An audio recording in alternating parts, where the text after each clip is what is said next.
ఆ పట్టా ఇస్తున్న British governor ని పాయింట్ బ్లాంక్ పెట్టి కాల్చి చంపేసింది. ఆమె కూడా విప్లవ నాయకురాలే.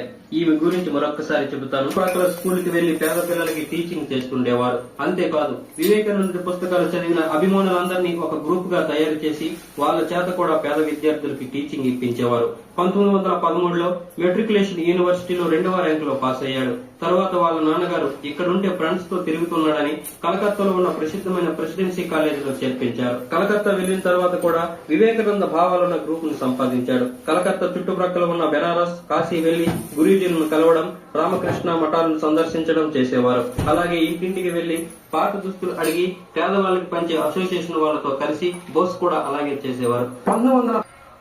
ఇది ఇలాంటి నాయకులు, ఇలాంటి లీడర్లు, ఇలాంటి వాళ్ళు కావాలి మన దేశానికి.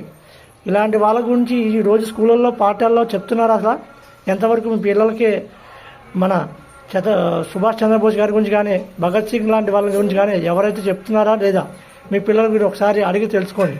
భారత్ మాతాకి జై, జై హింద్.